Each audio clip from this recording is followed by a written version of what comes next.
Hey friends and ex-lovers, I'm Markus, I'm from Scene TV, and I'm down at the Lab at Queen's Theatre with the gorgeous Gingzilla, and welcome back to Adelaide, darling. Thank you so much. Thank you, Scene TV. I love Scene TV. Yeah. Oh, she says all the right things. You're a schmoozer, Gingzilla. Oh, I you see know. you work the crowd. Oh, girl, I'm working it from street to street, you know. Is it good to be back? I love, oh, do you know what? It is so good to be back. I am got such a positive vibe coming my way. Like everyone who's like either has saw me last year or they're like just so excited to see me walking down the streets in whatever I'm wearing. It's hard not to see you, let's face it. When you're standing in a crowd, about that much of you is over than every, yeah. To get a photo with you is really awkward. Oh, no, it's so funny when especially like little people, I'm talking like 5 foot people, and kids. I was dressed up as a giant strawberry, as one does, on Rundle Mall on the opening of the Fringe where like the big kind of Northern Terrace kind of lights were at. Anyway, this kid, if you go on my Instagram, there's a photo of it. It's so funny. She's like hugging onto my leg and it only came up to my knee. It was so cute.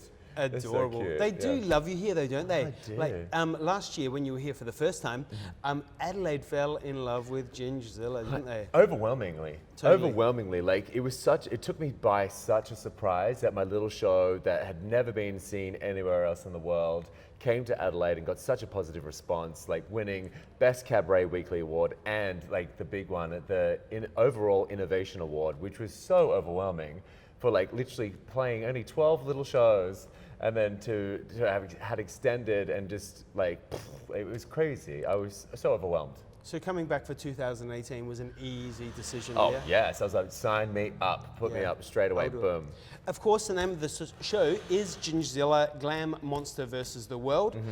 Tell us what the story's about. So the show is a 1950s drive-in movie experience. So it's like all based around the origin story of my character, Gingzilla. The first half is like, she's trying to become a woman. It's very I Love Lucy-esque, clowning and kind of like miming and doing lots of lip syncs and really funny, stupid things. And then the second half is her rebelling against the world and saying, no, I'm not going to follow your rules that are constricting me anymore. I'm going to embrace the fact that I'm a monster and think like Godzilla, King Kong, Attack of the 50-Foot Woman, and I superimpose myself into films. I sing Tina Arena. Don't spoiler alert. And it's just like a whole lot of crazy fun in 1 hour. And there are so many highlights from the show. I mean, I saw it last year, just brilliant. And when I say highlights, lights. Has the show progressed or changed in any format from what it was last year? Yeah, so basically over the past year, I kind of put it to bed because I was just like, okay, well, I was thinking of what I want to do with it. And then over the last couple of months, I've been tightening it and changing mainly just the beginning of the show because the last year's incarnation of the show, you got introduced to Gingzilla.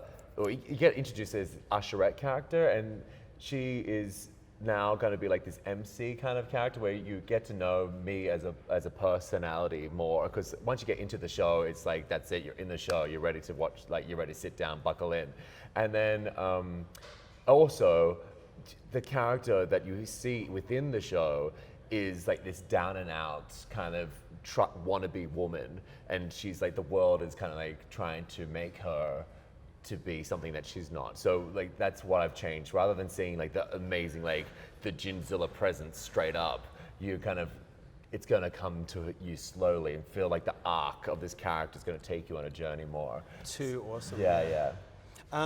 So how do you find it? Because I mean, I've seen you out walking the streets, doing your thing, you know, the meet and greet and all that kind of stuff. Look at those. In these shoes? Are you kidding? And Adelaide, they just, how do you find everyone's responses to you? Like this ginormous, massive presence, big personality, you know, which is, you know, I mean, the visual presence of you is, you know, can be quite intimidating for many people for many different reasons. How do you find your presence gets accepted? I often forget how intimidating I am. And I've always felt, even as a guy, well, even when I'm a man, watch out, I always forget that I'm really tall. It's only when you see yourself in reflections, you're like, whoa, that's a huge person. No, so I feel like it's very, very warming and welcoming. I have never had any kind of negative response to me. But I do scare a lot of people. I made a child cry the other day. I get a lot of kind of like quizzical looks of like, what is this? What am I seeing right now? They're trying to compute what this giant, this hairy creature walking towards them in a dress, like, you know. So it's all been very, very positive. Yeah. Obviously, the beard is part of the act. Can you ever imagine? Yeah, come in. That distracted. I didn't even know what I was asking. No, I do. No, so the beard is obviously part of your image, part of your act, part of your brand, if you like. Can you ever imagine doing it without the beard? I have been challenged by other drag queens to see what it would be like without the beard, but I feel like the magic of this appearance is that, well, when I don't have my glasses on, obviously, because I'm giving my Bono realness today, is the fact that I try to, with my makeup, I try to get as more the natural, rather than having like big drag makeup with lots of color and big eyebrows, I try to get as natural as I can so that line, that gender line is blurred. Because I was working at this club in London called Cirque Soir. It's really awesome, you should check it out. But they had all these bouncers, like 20 bouncers a night, massive kind of like macho guys. And when I first started at the club, it was a straight club. They were I had big clowny makeup. It was the first when I first started. And they were like, oh yeah, hello, you're Gingzilla, oh, you're so funny. But as soon as I started edging towards more this kind of like natural, kind of feminine face, they were like, ooh, this is weird. What is this? What am I looking at? And then they started getting like, oh, I don't know. I felt uncomfortable. So it was really weird, like to see, I think that's what I want to do. I want to blur the line. And that's why I don't think I want to shave off the beard, because the beard is that kind of like, you can see my man, but it's that weird, like, what world do you live in? You know? Yep, totally. Gender is an illusion at the end of the day. Ed totally is. See you later. Boom, boom, boom. So what's next for Gingzilla after Glam Monster versus the World? Have you got another show in the works? Oh yeah, there's Can you many, tease us? so many. Well, with Glam Monster, she's touring with. I didn't get to tour this show last year, so I'm touring this year. I'm going to Brighton Fringe. Shout out to Brighton, and then I'm going to take it to Edinburgh. Shout out to Edinburgh. Whoa, big time. P.S. I like Adelaide much. No, I don't. Both of them are two different things. But I love all my children. All my children. Except that one's more favourite. Yeah. Other shows coming up. Ooh, so I did do a little cheeky development period for a kids show. No. I did at the Old Vic Theatre in London. That is probably going to take a couple of years, so you probably won't see that next year. But next year you'll definitely see my duo show. It's called Topless: The Path to Extinction. It's with my. You have played that overseas, haven't you? I played you? it in Spiegel. I played it in the Zadell in London to sold out houses. Yeah. It is hilarious. It is. It's with me and my sister Gingzilla, who's also here at Adelaide Fringe for the first time. Bitch stole my look. No, she didn't. No, she didn't. So that show is all based around our kind of life, moving to London, and it's like a David Attenborough.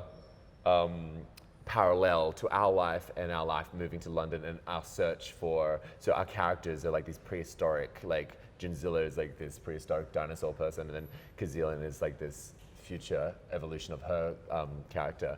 Anyway, the two of us are the last of our kind, and we had to find a top, and there's none around, so we had to go find one. So it's really funny. It's super stupid. I'm also doing, so there's Topless Path to Extinction, that one, and also doing Late Night Lip Service, which was my variety show, and I did in Edinburgh, which was like a sellout success. It was the first time that Gilda Balloon asked me to do it last year in Edinburgh. It was so overwhelmingly exciting. It was kind of like the best of queer performance in one room. I had Betty Grumble, shout out to Betty Grumble, she's amazing, go see her. I had Bud Kopinski. I had like just people that you wouldn't necessarily associate with drag or queer performance in one room. I had an amazing electrical harpist called Calvin Aracena. Shout out to Calvin. Check his stuff out online. He's an amazing electrical harpist. He's 7 foot tall, ridiculously gorgeous, and he sings. Almost as tall as you, not quite. Well, not as quite as, no, he's like 6'5". But anyway, he plays the harp and he's absolutely incredible. So I had like this awesome mix of artists, and I'm hoping I'm going to bring that next year. So watch out for Late Night Lip Service. And then I have another show in the there's work. more. Oh, there's more.